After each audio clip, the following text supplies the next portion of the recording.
Okay, so this is going to be a quick video about installation of coilovers on this 2014 hatchback WRX STi.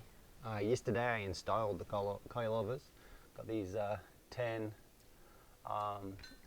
Flex Z coilovers, and after installing them I found that I didn't have enough height, so we're going to have to adjust this height here. And I spent all day yesterday installing these things, taking them off, putting them back on again, and found a few tricks that are going to be important. So when I do this in the future, this video is mostly for me to remember what needed to happen.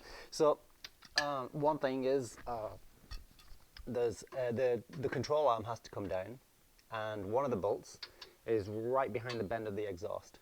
So I had to take off this clip here, so that I can drop the exhaust down just a little bit, enough to be able to get a 17-inch socket to go through there. If you don't take off the exhaust or drop down the exhaust, you cannot get to that, and it's a really tight working space. Then you also need an adjustable 17-inch wrench. Well, I guess it doesn't have to be adjustable, but since I've got them, why not? Pop it on the back side, and then it's pretty easy to undo this. When they go back on again, these are going to get tightened to 22 feet-pounds of torque. At least that's according to one source I found. So this is going to come off. This bolt is going to come off. You see I've already loosened it. These are both 17s. These are 17s. This one I believe is a 14, if I remember rightly from yesterday. This has to come out again. There's a bolt on the other side, so I'm going to need my 14-inch adjustable and my 14-inch socket. So I'm going to do that, and then we'll get to adjusting the coilovers. This should go a lot faster than yesterday, when, as I said yesterday, I spent probably 7 hours in here messing around with suspension control arms. But yeah, I'm pretty confident today's going to go a lot smoother. So I have 3 of these bolts out now. This bolt is gone, this bolt is gone. So this one is here. They face rearwards, so I have to put them back in rearwards. This is the last one. I'm going to hammer this out. The suspension control arm should drop. I've not actually done this before without having it supported. I just kind of want to see. So let's have a look. Oh, doesn't look like it's going to be too bad. But getting these back on again, I have to say, is a little bit of a hassle, because you have to get all the components lined up. Okay, that was pretty easy, and there's not even any stress on here, so that's kind of surprising. But we should be able to. Actually, this one has moved up inside the body. But anyway, we should be able to pull this down and get access to that. So let's give that a go. Okay, let's try this again. Got the control arm up a little bit higher, and now let's try this tightening gig again. Nope, it's still gonna do it, still gonna twist.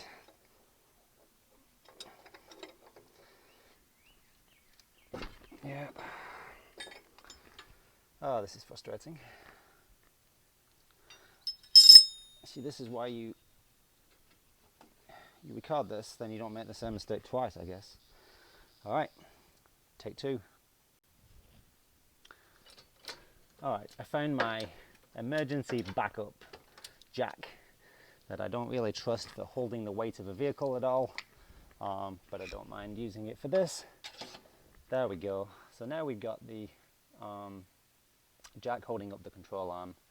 I should even be able to release this now and let it drop that down. I don't know if that's going to give me a little bit more space or not.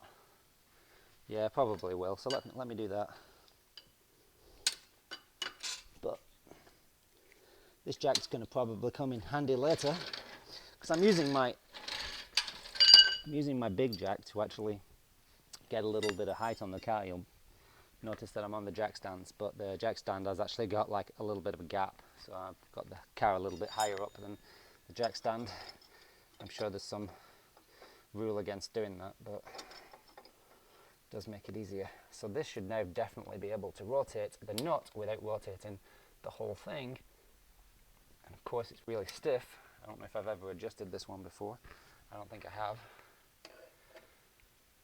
So let's see if this torque wrench can be used as a breaker bar. Let's see. Maybe I'll put it on there first. So let's see if this gives good. If this works any better. Not a whole lot of space in here to move.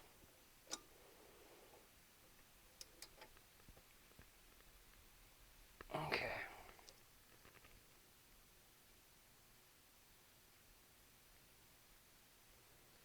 It is very stiff, which is concerning. I don't want to break it, but I'm pretty sure I've got it right.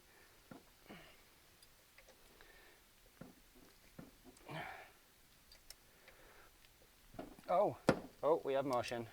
Oh yeah, there we go. Oh, finally. Okay.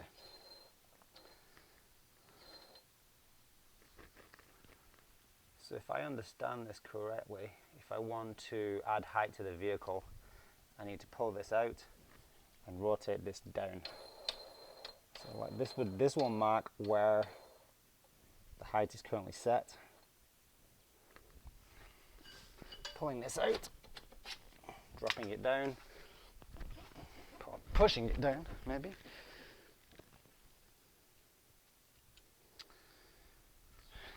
See that it gets stuck in here, especially after I just put so much torque on it. It does not want to come back down again. There.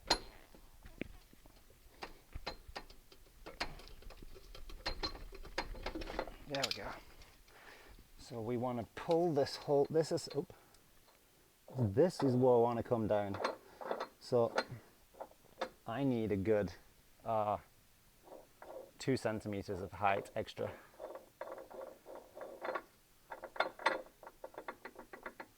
So I'll measure this. I'll get my tape measure. I will be right back.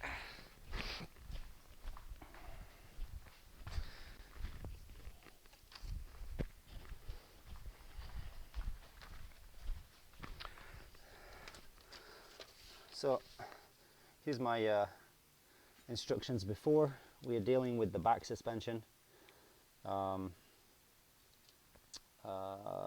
which is the multi-link. So this one. And there's a whole bunch of measurements on here that you can do. So you can measure, which ones have I measured? I have measured C and B. So those were the stock numbers. I've already tried to add a centimeter to that. This is already slightly lower, sorry, supposed to be slightly higher than stock, but it's settled, I think, and it went down more. So I want to add 2 centimeters to that. So if this top washer is, this is going to be kind of tricky to, of course 2 centimeters is not exactly a very scientific magic number here. You know what, let's do 3 centimeters because I don't want to do this again anytime soon. This is going to be a significant change in ride height, but it's gonna, I've never driven on these, so it is likely to settle.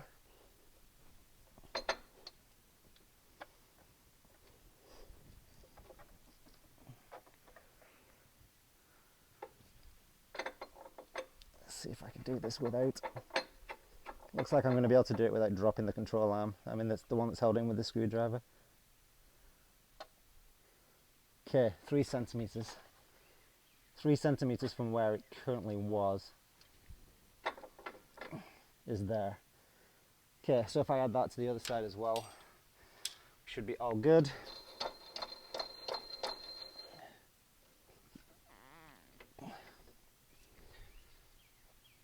Right, now I can actually measure C. So C is, I think, from the top of here to the bottom. So let's see what that comes out to be. This will be comparing to the book then. 9.4, which is 94 millimeters. Nope, that's not any of the numbers that I've got here. I have 260 from before, 260 on the rear. I must have been measuring it from somewhere else. Bottom of that plate. Looks like it's actually just somewhere up there. How the heck did I measure that? Let's try another dimension. B. This gap should have been B. So that should have been 41 millimeters. Okay. Well, it sure as heck more than 41 millimeters now. It is from, they measure it from the bottom of this washer to the top of the washer. So that one's now 70. So that's now 70. So that is going to be the one that I use. So B goes from 41 to 70. So B is this one,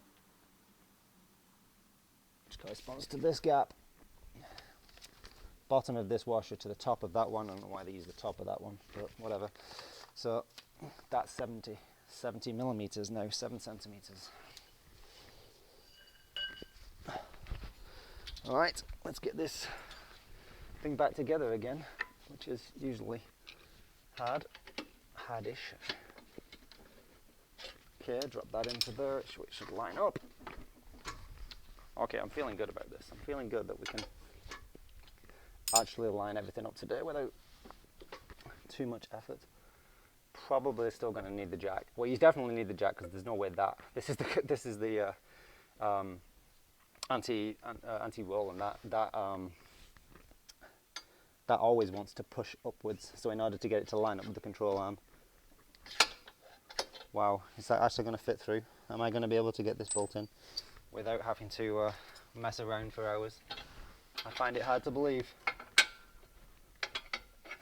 It's almost in there. It has to be perfectly aligned. Oh, this is too good to be true. This is just going to pop straight through with a little bit of a tap. Okay, got to do the same thing for the other one.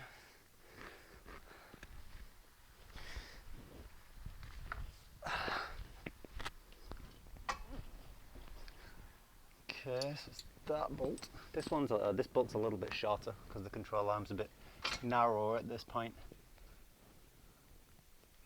The tricky I guess, is getting it in from the back side. But, well, again, I don't know.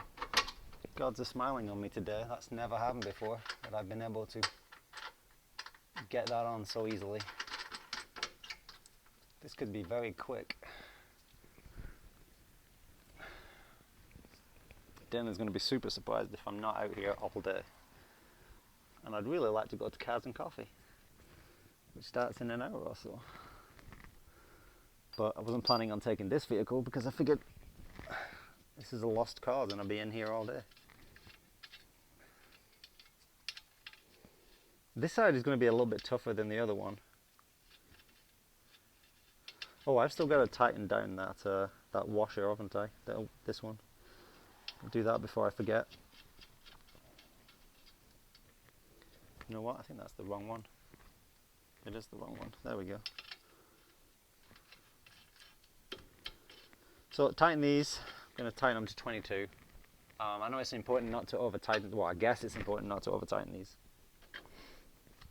So yesterday I did this job, and I was using my adjustable wrench on the back of here, and of course when I tightened it up, it rotated upwards, and it was parallel with the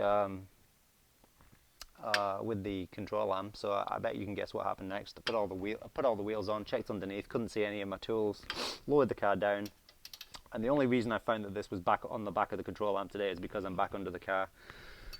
So maybe now is a good time to, well, you know what? No, I need to tighten that first. So we'll tighten this one here. Actually, this is the hardest one, I think. So we'll tighten that one. So again, 17mm socket. You know what? Maybe do it without the extension. And then I'll get my torque wrench.